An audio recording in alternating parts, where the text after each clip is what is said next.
Good morning. पिछले video में हम लोगों ने शक्ति संसाधन के बारे में पढ़ा, बहुउद्देशीय परियोजना के बारे में पढ़ा, नदी घाट परियोजना के बारे में पढ़ा। एक नदी घाट परियोजना से कितने लाभ हैं हमें, इस हम लोगों ने सीखा। अगला टॉपिक आप लोगों का है शक्ति संसाधनों का संरक्षण। शक्ति संसाधनों का संरक्षण शक्ति संसाधनों का संरक्षण। तो संरक्षण तो हम लोग शुरू से पढ़ते आ रहे हैं, किसी संसाधन का संरक्षण हमको क्यों आवश्यक है सभी लोग जानते हैं। हम लोग शुरू से फर्स्ट टॉपिक से ही पढ़ते आ रहे हैं। संसाधनों का संरक्षण हमारे लिए बहुत ही आवश्यक है, क्योंकि संसाधन जो प्रकृति द्वारा हमको प्रदत्त है, प्रकृति द्वारा हमको जो दिए गए हैं, वो अनवीकरणीय संसाधन है, क्षयशील संसाधन है, समाप्त होने वाले संसाधन है। यानी एक बार उसका उपयोग हो जाने के बाद वो लगभग समाप्त हो जाते हैं। तो संसाधन अगर इस तरह से उसका उपयोग किया जाता रहा, लगातार उसका उपयोग किया जाता है, उसका दोहन किया जाता रहा, तो आने वाले भविष्य के लिए वो लगभग समाप्त हो जाएंगे। और वो संसाधन जो प्राकृतिक संसाधन है वो बहुत जल्दी निर्माण नहीं होते हैं। बहुत ऐसे संसाधन जिनको करोड़ों वर्षों में वो जाकर तैयार होते हैं, करोड़ों वर्ष लग जाते हैं उनको बनने में। तो वैसे संसाधन हमारे लिए बहुत महत्वपूर्ण है। और उस संसाधन से, और हम जानते हैं कि जिस देश में जितना प्राकृतिक संसाधन है वो देश उतना ही विकसित होता है, उतना ही विकास करता है। इस दृष्टि से आगे के विकास के लिए भी संसाधनों का संरक्षण बहुत ही उपयोग है। संरक्षण मतलब क्या? संरक्षण मतलब संसाधनों का सही उपयोग, सुनियोजित तरीका से उपयोग, इसको संसाधन का संरक्षण कहते हैं। संरक्षण करने का मतलब हुआ कि हम जितना से जितना उपयोग हो सके उसे हम संरक्षण करते हैं। यानी सुनियोजित तरीका से उपयोग, सही उपयोग, उसको बर्बाद ना हो, उसका दोहन ना हो।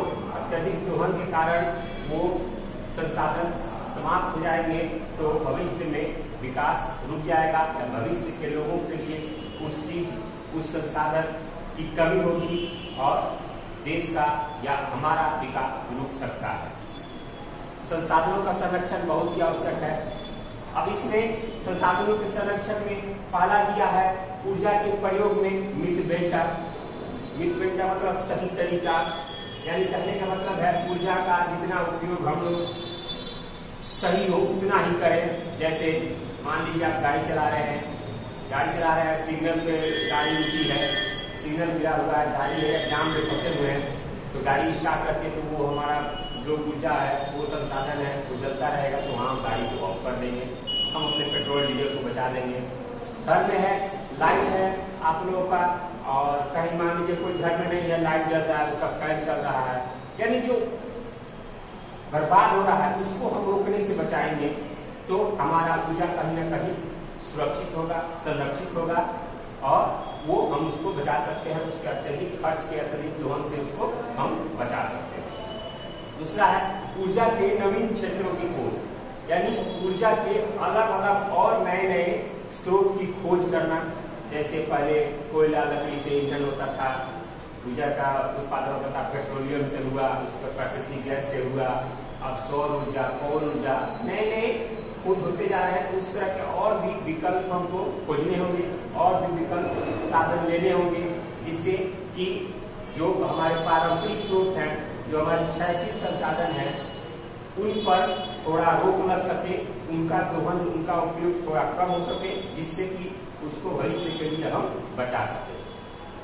तीसरा है ऊर्जा के नवीन वैकल्पिक साधनों का उपयोग, यानी ऊर्जा के जो नए विकल्प आ चुके हैं हमारे सामने, ऊर्जा के नए विकल्प जो आ चुके हैं उसका अत्यधिक उपयोग किया जाए। जैसे हम लोगों ने बताया सोलर पैनल, सौर ऊर्जा, तो सौर ऊर्जा का उत्पादन हमको ज्यादा से ज्यादा करना चाहिए, तो हम बिजली के उत्पादन को बचा सकते हैं, कोयले की खपत कम कर सकते हैं। पवन ऊर्जा का ज्यादा से ज्यादा उपयोग करना, तो उसके लिए हम आपको जल विद्युत और कोयला से ताप विद्युत को उसको हम बचा सकते हैं। तो इससे हम अपने ऊर्जा के संकट को दूर कर सकते हैं।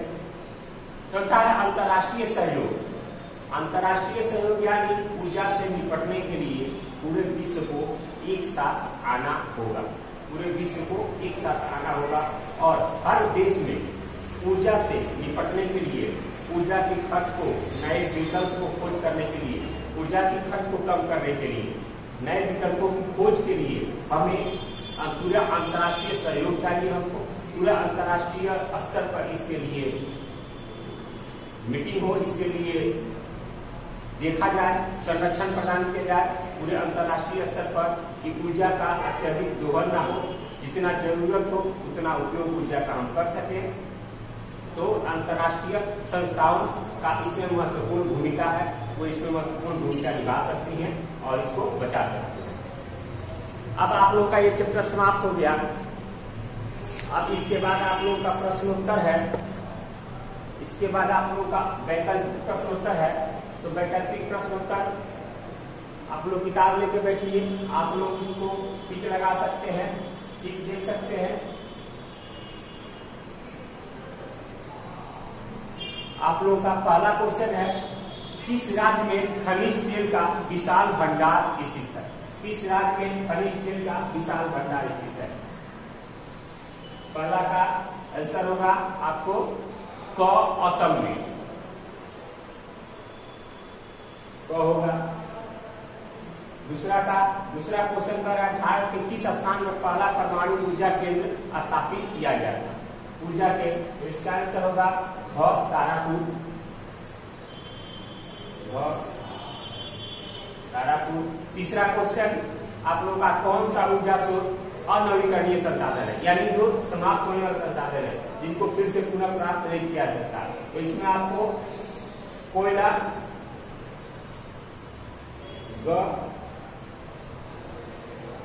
कोयला। अगला क्वेश्चन, प्राथमिक ऊर्जा का उदाहरण नहीं है, प्राथमिक ऊर्जा का उदाहरण नहीं है। तो कोयला है, पेट्रोलियम है, ये सब हमारी पारंपरिक ऊर्जा, प्राथमिक ऊर्जा जो सबसे पहले से उपयोग किया है। इसमें आप लोगों को है विद्युत, विद्युत। तो इसका आंसर होगा ख। पांचवा क्वेश्चन है, ऊर्जा का गैर पारंपरिक स्रोत क्या है? तो गैर पारंपरिक बताया था सौर ऊर्जा, तो इसका आंसर हो जाएगा घ, सौर ऊर्जा। छठा नंबर क्वेश्चन है, गोंडवाना समूह के कोयले का निर्माण हुआ था कितने साल पहले? इसका होगा लगभग 20 करोड़ वर्ष पूर्व, यानी इसका आंसर होगा क। 7 नंबर क्वेश्चन आप लोगों का, भारत में कोयले का सर्वप्रमुख उत्पादक राज्य है भारत में। तो सबसे पहले भारत में बताया था कल कि भारत में सबसे अधिक कोयला झारखंड में पाया था, तो इसका आंसर होगा ख, झारखंड। 8 नंबर क्वेश्चन कर रहा है, सर्वोत्तम कोयले का प्रकार कौन सा है? मैंने बताया था एंथ्रासाइट।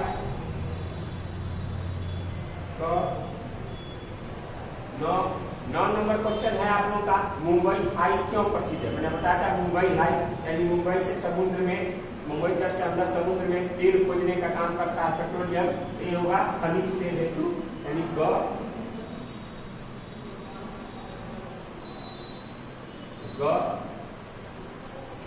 खनिज तेल हेतु।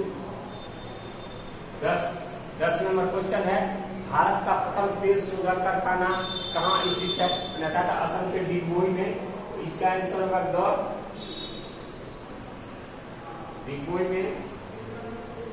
11 नंबर क्वेश्चन, प्राकृतिक गैस किस खनिज के साथ पाया जाता है? तो इसका आंसर होगा ख, पेट्रोलियम।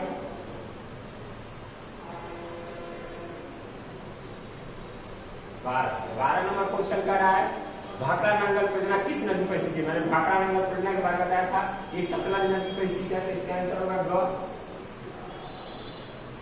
सतलज नदी पर। 13 नंबर क्वेश्चन है, दक्षिण भारत की सबसे बड़ी नदी घाटी परियोजना कौन सी है? इसका आंसर होगा क, तुंगभद्रा। अगला क्वेश्चन आप लोगों का, ताप विद्युत केंद्र का उदाहरण है, तो इसमें होगा ताप विद्युत केंद्र का उदाहरण, तो इसमें होगा ख, बरौनी। 14 का ख। बरौनी। 15वां क्वेश्चन है यूरेनियम का प्रमुख उत्पादक स्थल है झारसुगुड़ा यानी 15 का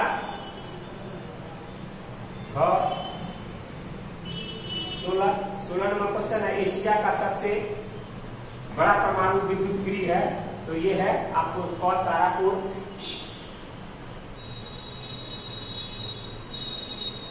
17 नंबर क्वेश्चन है भारत के किस राज्य में सौर ऊर्जा के विकास की सर्वाधिक संभावनाएं मैंने कहा था राजस्थान में, राजस्थान होगा।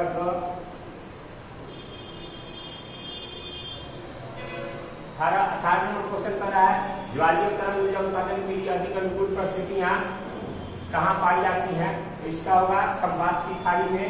और खंबात की खाड़ी में ये आप लोगों का हो गया पूरा objective type question. 18 objective type question है और ये बहुत ही इंपोर्टेंट क्वेश्चन है। इसके बाद आप लोगों का है लघु उत्तरीय क्वेश्चन। तो लघु उत्तरीय क्वेश्चन में पहला क्वेश्चन पारंपरिक और गैर पारंपरिक ऊर्जा के आप लोग किताब से देखकर इस क्वेश्चन का आंसर आप लोग बता सकते हैं। गोंडवाना समूह में बताया था झारखंड राज्य के मुख्य कोयला उत्पादक। इसमें आप लोगों को है सागर सम्राट। सागर सम्राट में बताया था सागर सम्राट एक जलयान है, यानी ये पानी का जहाज है जो समुद्र में खनिज तेल पेट्रोलियम को खोजने का काम या निकालने का काम करता है। उसका नाम सागर सम्राट है। सागर सम्राट ये जलयान का नाम है जहाज का जो समुद्र में तेल खोजने का काम करता है। इसके बाद आप लोग जितना क्वेश्चन है या तो लिख सकते हैं। मोनोटेक भाग में कहाँ का कोई सारा किताब में किया है, किताब से देख के आप लोग अपने नोट्स बुक में नोट कर सकते हैं सारे क्वेश्चन का आंसर। किताब लेके बैठिए, उसका किताब दिया है, मेरा वीडियो पिछला देख सकते हैं आप, उसमें मैंने बताया है और उसको देख के आप लोग लिख सकते हैं। इसमें सौर ऊर्जा का उत्पादन कैसे होता है मैंने कल बताया था। जब सूर्य की किरणें फोटोवोल्टाइक सेल पर पड़ती हैं तो सौर ऊर्जा का उत्पादन होता है। जब सूर्य की किरणें फोटोवोल्टाइक सेल पर पड़ती हैं तो सौर ऊर्जा का उत्पादन होता है। ये मैंने कल बताया था, वीडियो देख के लिख सकती है। आज 3 क्षेत्र में कौन क्या अनुकूल परिस्थितियां हैं, राजस्थान, हिमाचल प्रदेश, इन सबों में अनुकूल परिस्थितियां हैं। उसका दीर्घ उत्तरीय प्रश्न। उसी तरह शक्ति संसाधन का परिक्रम विभिन्न आधारों के अनुसार जब बताया था, समय के आधार पर, इन सबों के आधार पर बताया था। किस तरह के आधार पर सुधारण परिस्थिति आप लोग लिख लीजिएगा। पारंपरिक स्रोत विभिन्न स्रोतों के बारे में क्वेश्चन का किताब में आंसर आप लोग ढूंढिए, लिखिए, उससे आप लोगों को सारा क्वेश्चन का आंसर आप लोग को मिल जाएगा। आप लोग उससे लिख सकती हैं, समझ सकती हैं, अपने नोट्स को बना सकती हैं, जिससे कि आगे पढ़ने में आपको आसानी हो।